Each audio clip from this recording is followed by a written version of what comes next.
Good Tavach, everyone. Welcome. Thank you for joining us for the learning of Torah Hashem, Be'ezras Hashem Yisbarach, Simchas Purim to all, as we learn the Mishna Yomis in the 9th parak of Seftas Nedarim, finishing the 9th parak, getting ready to learn the 10th parak tomorrow on Purim Day.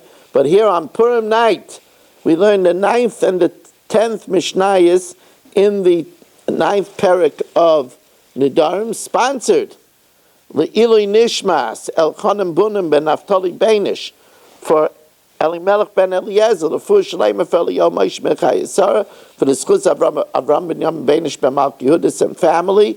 Also sponsored by the Fisher family, Nishmas Basi Bas Rabbi Shlomo ben Avram Alevi, Perel Bas Ruvain.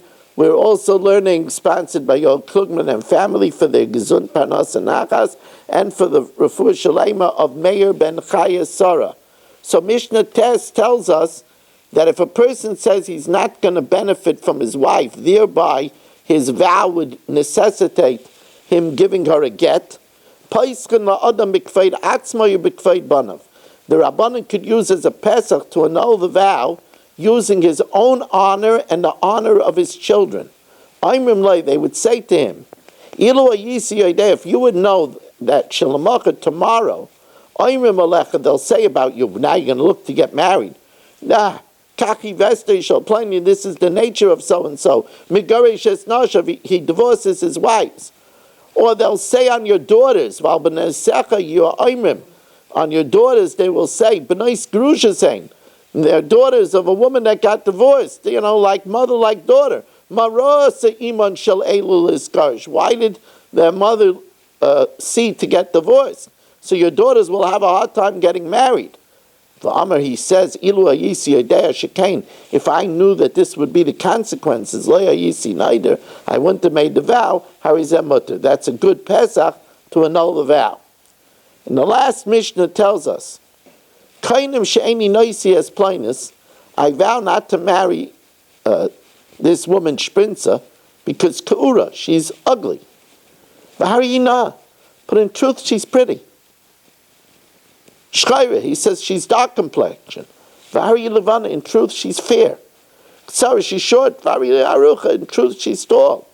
Mutaba, he's allowed to marry her. Doesn't even need a Pesach.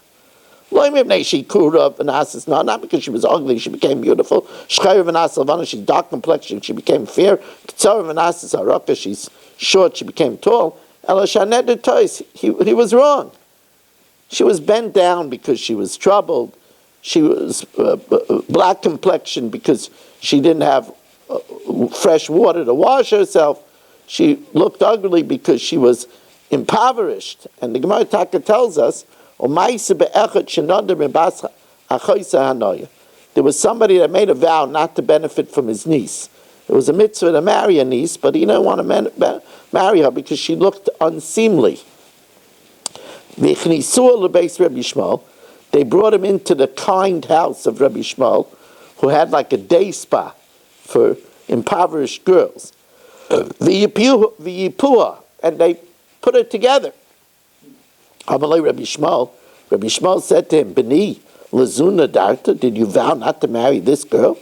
No, she's pretty. V'tira Rabbi Shmuel, and Rabbi Shmuel permitted her. At that time, Bacha Rabbi Shmuel Rabbi Shmuel cried and said, B'nais Yisrael Noising, Jewish girls are pretty, Elashanias Menavaltan, but poverty makes them look unseemly. Rabbi Shmuel was a great champion of the impoverished woman. The B'nais Yisrael raised a lament. Daughters of Yisrael cry over Rabbi Shmuel, the loss. He was a great advocate for women. And so it says about the great Shaul HaMelech. V'nais Yisrael el Shaul b'china. Daughters of Yisrael cry over Shaul because he used to dress the B'nais Yisrael in fine clothing to make them look well. We want to thank you very much for joining us. We want to remind you that this week in Mitzvah Hashem we start learning the Haggadah Shel Pesach. So look forward to that. Have a joyous, safe, and wonderful Purim.